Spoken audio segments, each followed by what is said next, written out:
El diseño de investigación, cuando nosotros vamos en las diferentes partes, hay una que habíamos hablado en esta parte acá de la metodología. ¿Mm? Dentro de la metodología está el diseño de la investigación, y esto hace todo a la parte estadística, ¿no?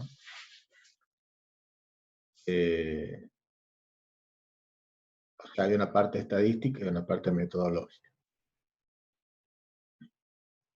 Bueno, tenemos que determinar cuál es el grupo o donde va a ser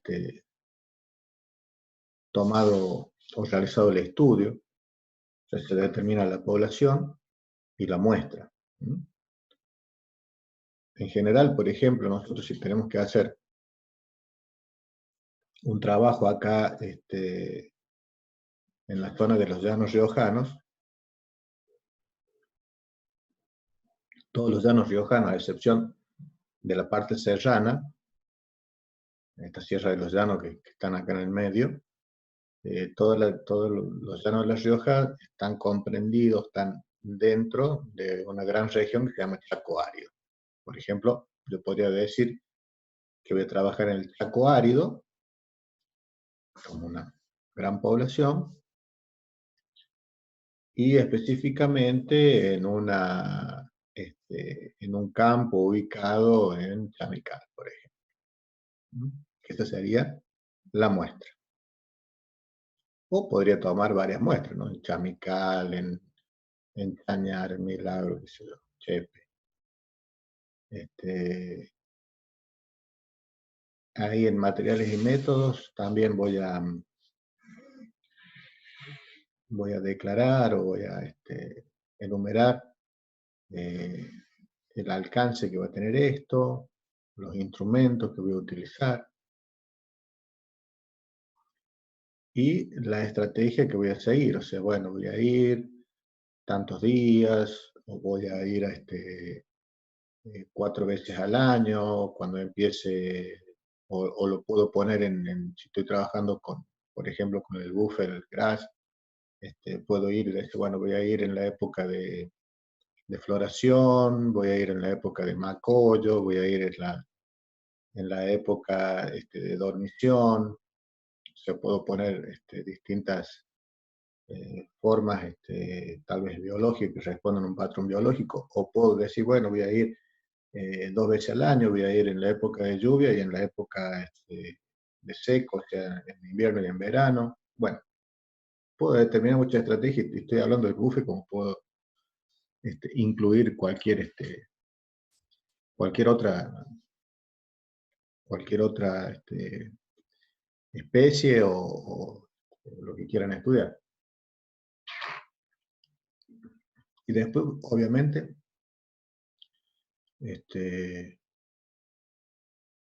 tengo que decir, bueno, voy a trabajar con un diseño, qué sé yo, completamente aleatorizado. Voy a hacer utilizando, si salen iguales,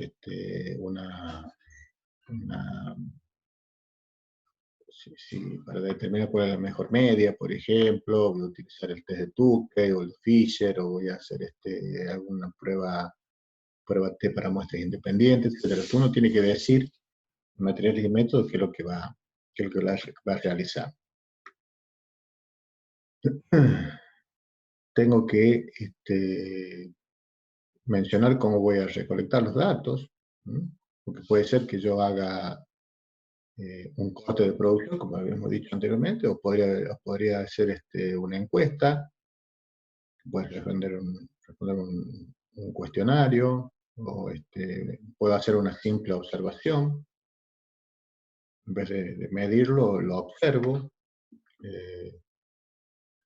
Tengo que decir cómo voy a determinar lo que confiabilidad van a tener mis datos. Ustedes ya saben trabajar con esos márgenes de errores que están estadísticamente admitidos para que este trabajo tenga o genere un conocimiento científico.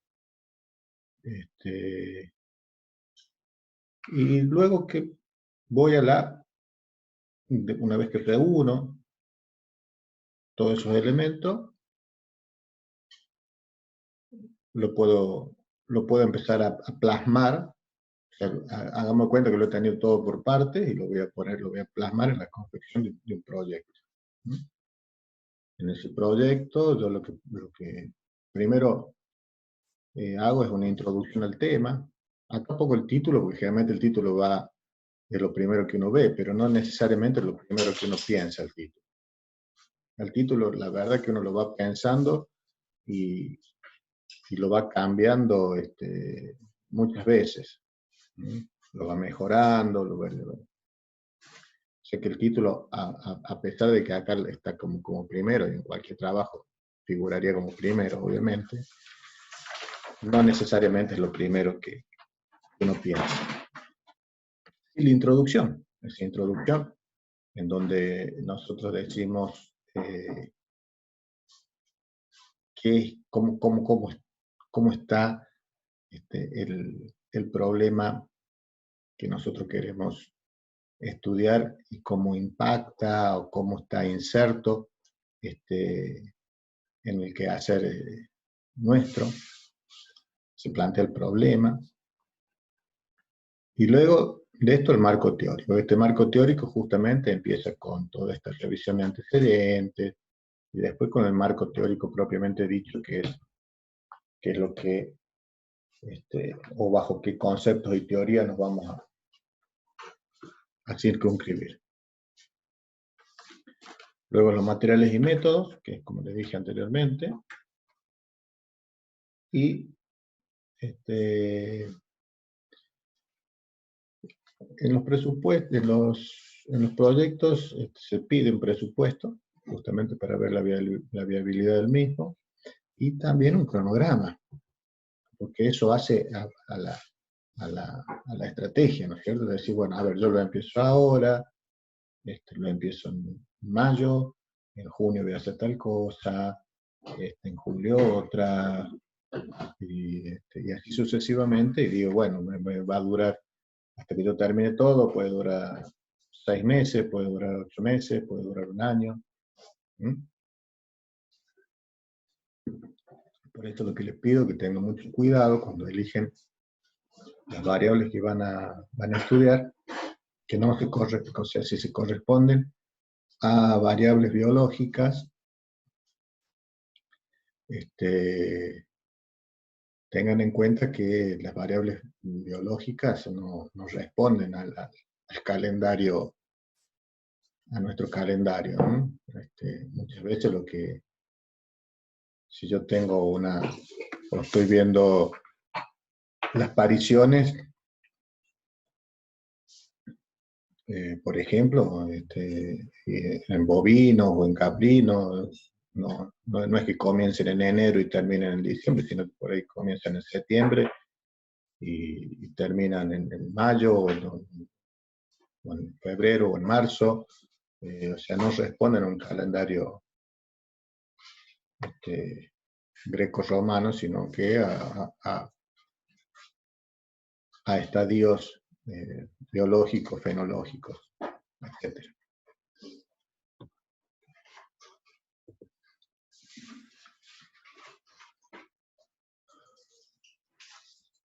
Una vez que yo tengo armado todo eso y si Dios quiere ya aprobado, empiezo con el trabajo de campo. El trabajo de campo no necesariamente significa ir al campo. Puede ser, como dijo hace un rato Flamini, puede ser que el trabajo de campo sea ir al laboratorio y empezar con los análisis. Sobre todo, si yo trabajo con datos cuantitativos, en los cuales no tenga que hacer entrevistas o algún cuestionario, sino que justamente tengo que trabajar con números, tendría que empezar a medir o pesar o lo que sea. Si son datos cualitativos, podría o no realizar una codificación de algo para empezar a hacer algún análisis estadístico, no cuantitativo, sino cualitativo, y empezar a hacer una interpretación y una reflexión profunda de cada uno de los pasos, porque muchas veces yo voy analizando, van surgiendo nuevos desafíos y nuevas tendencias que yo no las tenía antes programadas, entonces las tengo que empezar a reprogramar, tengo que empezar a reinterpretar. Y es muy útil empezar a hacer unos informes de avances de esta investigación. O hacer 1 o 2 informes parciales. Uno puede ser llevado al contexto académico, que van a tener cierto grado de tecnicismo, y otro un contexto no académico, como puede ser una presentación de PowerPoint, en el cual cuente. Para eso creo que ya están hechos algunas instancias en el seminario de titulación, en el cual en estos informes ustedes cuentan cómo van, qué es lo que han hecho, y ayudan también a ir organizándose. Cuando yo empiezo con la revisión bibliográfica, y esto es central, porque yo tengo que saber cuando estoy estudiando un tema, y más si es la primera vez que lo hago, después, si siguen siempre trabajando con el mismo tema, ya van a conocer siempre la bibliografía, pero cuando yo lo hago por primera vez,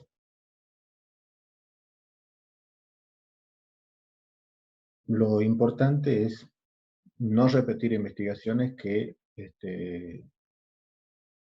ya se haya estudiado profundamente, porque si ya se ha estudiado, no voy a descubrir nada nuevo. Tengo que concretar formalmente la idea de investigación. Y esta bibliografía me va a permitir a mí, sobre todo, seleccionar la perspectiva desde donde yo voy a abordar esta idea de investigación.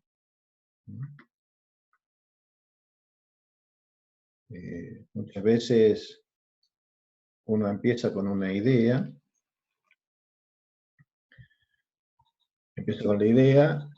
y empieza a leer, ¿no?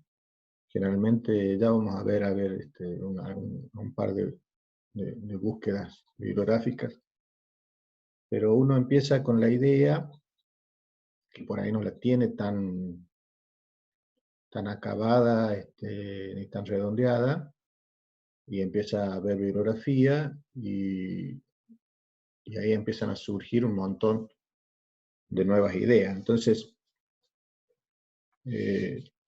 tenemos que empezar a filtrar qué es lo que queremos, o hacia dónde queremos apuntar nuestra investigación. En este sentido, cuando yo empiezo con esta búsqueda bibliográfica, que seguramente ustedes lo van a hacer como primera medida, no me parece mal, no estoy haciendo un juicio de valor sobre eso. Lo van a hacer a través de Internet. Primero y principal, que no todo lo que hay en Internet es cierto. Entonces, es importante que ustedes empiecen a distinguir qué tipo de lectura van a hacer. En un proyecto de investigación no pueden, porque cuando uno empieza a hacer la revisión de antecedentes, se empieza a decir, o empieza a contar, qué dijo tal y determinada persona sobre ese tema que estamos tratando. Entonces, ojo, porque yo no puedo citar cualquier cosa. Primero tengo que separar de lo que es científico de lo que no es científico. Por ejemplo, yo puedo tener un montón de bibliografía que me puede dar revistas que no son científicas, ¿no? y que son técnicos o productores, por ejemplo, si yo agarro una revista, por decir, Supercampo o Chacra, hay un montón de trabajos. Estos trabajos cuentan experiencias puntuales. Entonces no son trabajos científicos. Los trabajos científicos, ya lo hemos hablado anteriormente, son los que se generan a partir de la metodología de investigación científica, que es la que están utilizando ustedes, que tiene muchos pasos a seguir, y por eso nosotros podemos distinguir el conocimiento científico del que no lo es.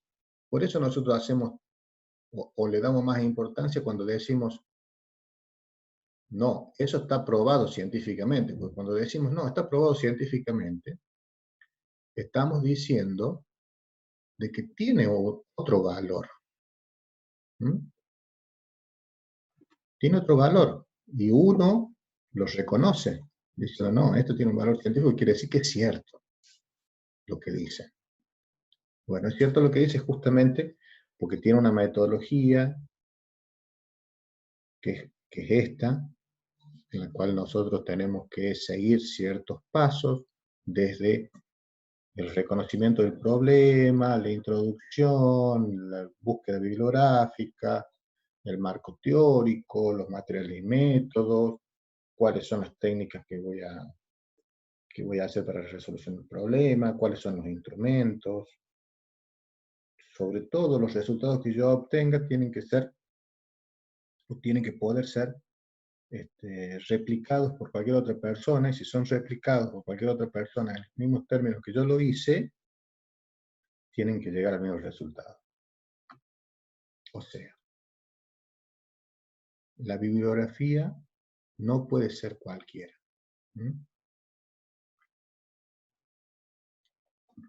Y generalmente cuando uno hace en internet y hace una búsqueda, aparecen muchas respuestas,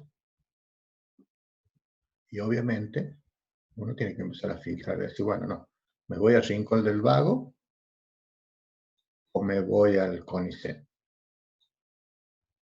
¿A cuál le voy a hacer caso? Sin desmerecer el Rincón del Vago, pero bueno, eso no, por ahí hay cosas que pueden poner interesantes, por ahí no, y pueden poner cualquier cosa. O Wikipedia, o cosas así.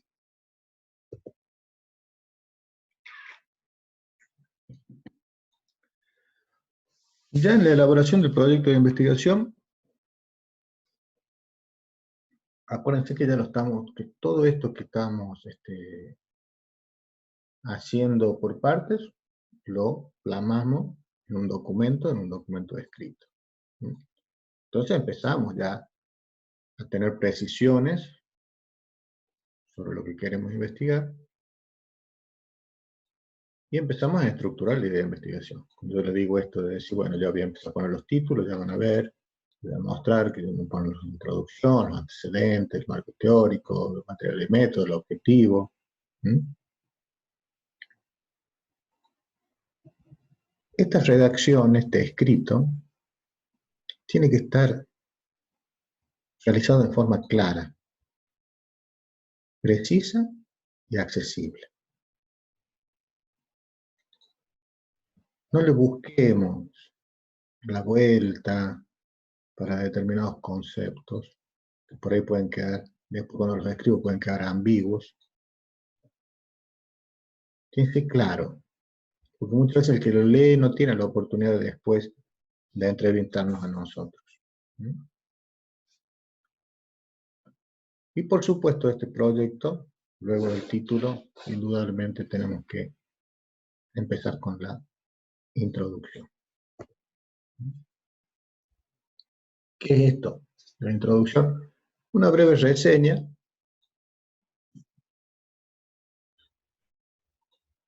de cómo está el estado del arte. Cuando digo estado del arte es cómo es el conocimiento, cómo está el conocimiento de ese tema en estos momentos. Ahí que mostramos los aspectos más relevantes, que luego lo vamos a poder ver en la revisión bibliográfica. Y en esa revisión bibliográfica empezamos a citar todos nuestros autores que hemos leído y que dicen algo sobre el tema que queremos estudiar. Acá no ponemos las definiciones de variables o los conceptos de la variable. Eso va en el marco teórico. Hay cuatro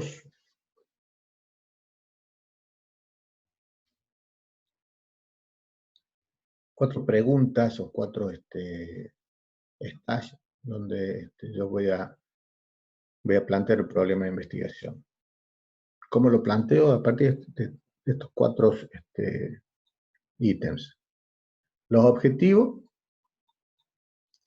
y estos están interconectados entre ellos, ¿no es cierto? Estos objetivos me van a llevar a hacer preguntas que me van a llevar a justificar el estudio y que me van a llevar a hacer un análisis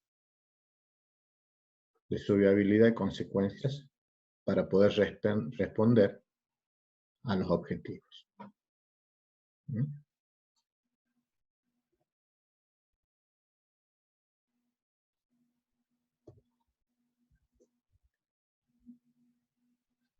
Estos objetivos tienen que ser expresados con claridad, no tienen que ser muy largos, tienen que ser viables, y me van a permitir servir como guía de lo que yo tengo que hacer. Tienen que estar presente durante todo el desarrollo del problema o del trabajo. Luego me pueden surgir otros objetivos adicionales, o puedo modificar lo que tuve al principio. Por eso pongo los objetivos como dos. Uno general, que básicamente me plantea a mí de manera general para hacia dónde va la investigación, y luego los objetivos particulares que me van a ayudar a resolver el objetivo principal.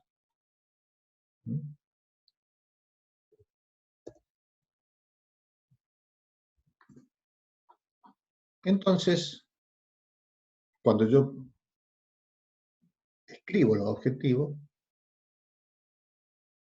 tengo que poner unos verbos apropiados para que se entienda qué es lo que yo quiero hacer. Por eso le puse alguno de los verbos que se utilizan cuando yo especifico los objetivos. Pongo el verbo, describir, bosquejar, reconstruir, comparar, desarrollar, explicar, especificar, demostrar, etc. Luego la variable, la unidad de análisis y el contexto en que estoy diciendo.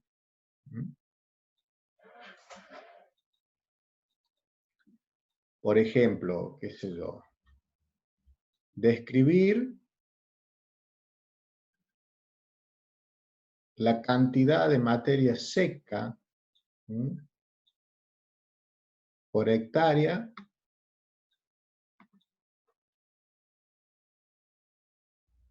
cosechada de buffelgrass en el Chaco Ario. Entonces yo digo, pongo el verbo, pongo la variable, la unidad de análisis y el contexto. Listo.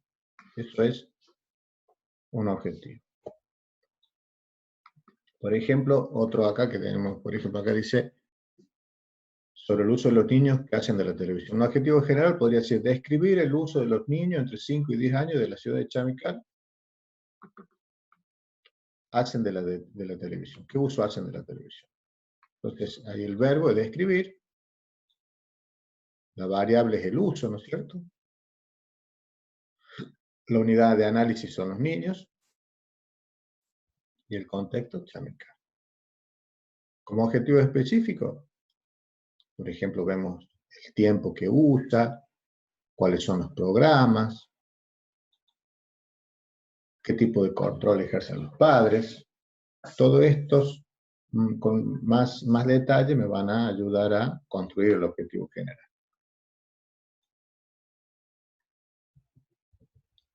O sea, yo respondiendo cada uno de estos objetivos, voy a responder el objetivo mayor o general.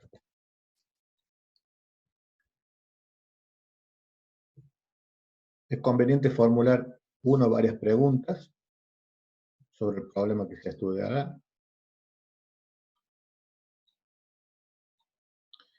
Si nosotros planteamos los objetivos en forma de preguntas, podemos minimizar la distorsión. O sea, estas preguntas deben sintetizar lo que se va a investigar. No tienen que ser muy generales, tienen que ser preguntas concisas. Pueden ser que esas preguntas sugieran algún tipo de actividad y esto nos ayudará al desarrollo. Preguntas generales no conducen a una investigación. Por ejemplo, los niños ven mucha televisión.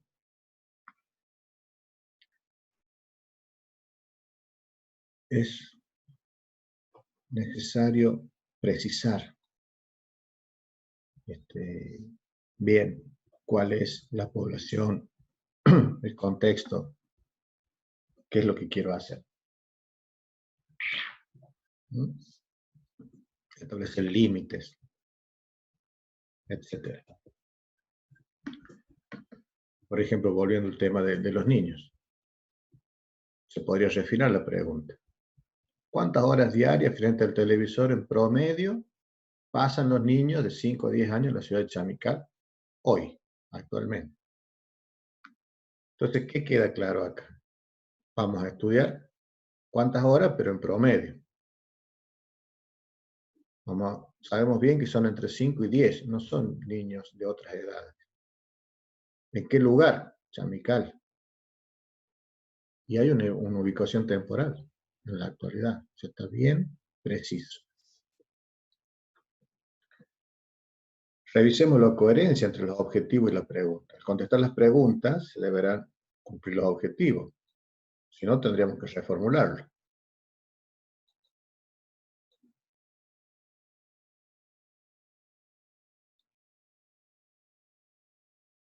Podría decirse que las preguntas de investigación son los mismos objetivos traducidos en forma de pregunta. Les quiero mostrar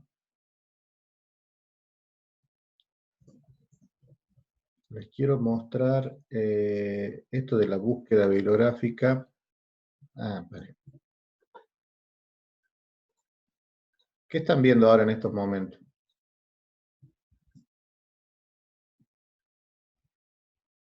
¿Hola?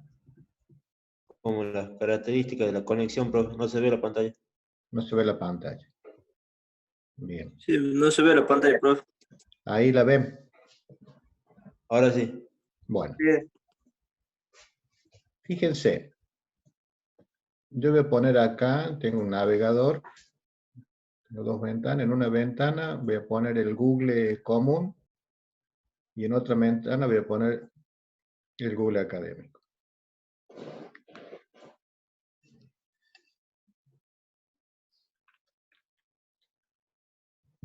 Por eso cuando yo le dije, vamos a hacer una comparación, por ejemplo, decir, no cualquier cosa, voy a poner acuario.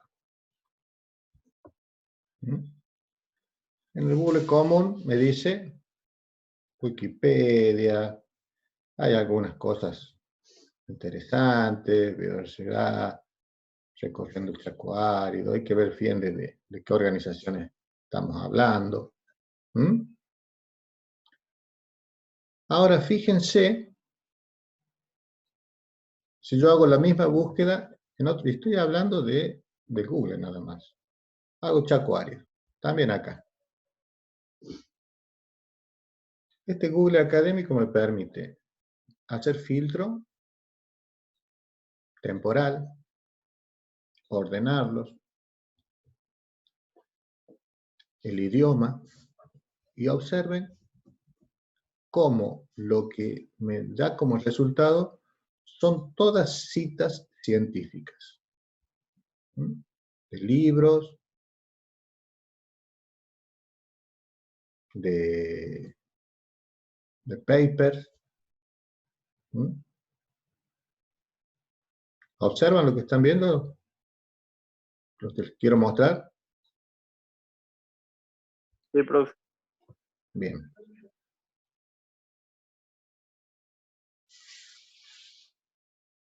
Joaquín, ¿vos estás con el celular o con una compu? Computadora, profe. Bueno. ¿Han usado este Google Escolar? Sí. Bien, Sí, profe. perfecto. Entonces, fíjense que con una simple búsqueda de Chaco Árido, las diferencias que hay entre los dos. Entonces uno dice, pucha, es distinta la cosa. Entonces, cuando yo busco en internet, tengo que ver, fijarme bien qué es lo que, de dónde estoy leyendo. Les quiero mostrar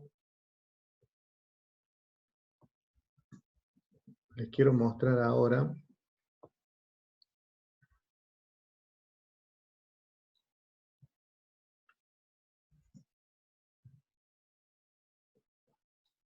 ¿están viendo ahí? Sí, sí se ve. Bien. Sí. Ustedes ven como yo acá a la derecha del documento una ventanita con las imágenes, o ven el documento entero. El documento nomás. Las imágenes están arriba. Bien, entonces lo ven distinto que yo. Voy a sacar las imágenes. Bueno, esto es, por ejemplo, lo que les estoy mostrando ahora es sobre las recomendaciones que se hace para un trabajo de investigación, por ejemplo.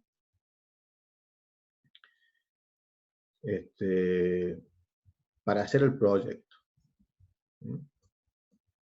Dice, recomendaciones, conviene que tenga la propuesta de tesis. Por ejemplo, la relevancia e interés del tema a investigar.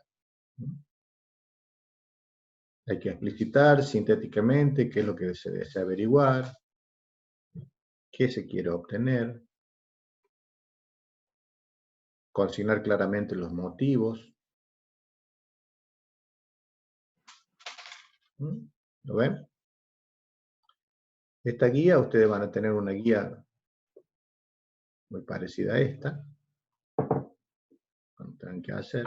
En relación al proyecto, dice, bueno, así denomínelo, asignando un título sintético que delimita adecuadamente su contenido y espacio.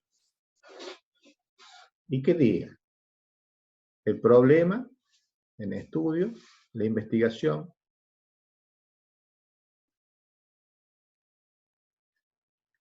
luego la presentación del problema o de la problemática.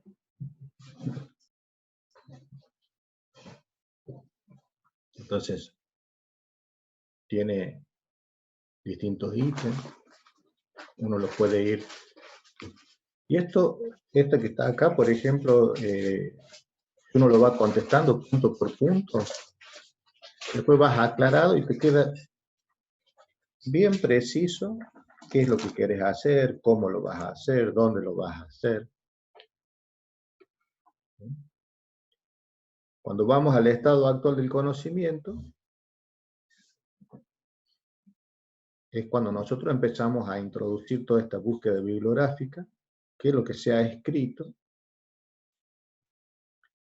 sobre el tema que nos importa a nosotros investigar.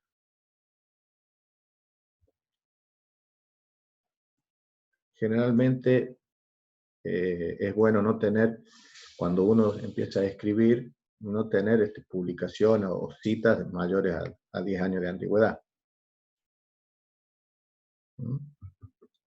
Por eso tienen que ser bastante actualizadas. Puedo tener citas que pueden ser similares, tal y tal persona dijeron lo mismo, que sé yo, a lo mejor uno trabajó en La Rioja, el otro trabajó en Santiago del Estero, el otro trabajó en Catamarca. Entonces puede haber similitudes sobre el mismo tema. O también puedo citar diferencias. Fulano de tal encontró tal cosa en Santiago del Estero, a diferencia de lo que encontró Menganito en Córdoba.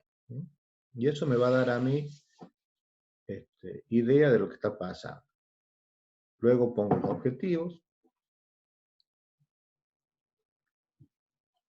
Seguidamente el marco teórico. O sea, tengo que especificar conceptualmente dónde voy a fundamentar mi propuesta.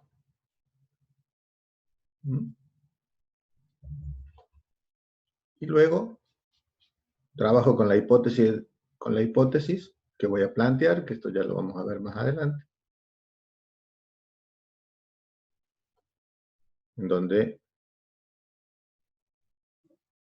me va a llevar a escribir el universo de análisis. Ese universo es dónde está, cuál es la unidad de análisis, si es un individuo, es una parcela, etc. La metodología que voy a utilizar. Acá pongo los instrumentos, el software, las técnicas. Todo lo pongo acá. Y luego también tengo que poner, por supuesto, la factibilidad del proyecto. El tiempo, el cronograma. Y al último, la bibliografía. Bueno, creo que ya se está terminando.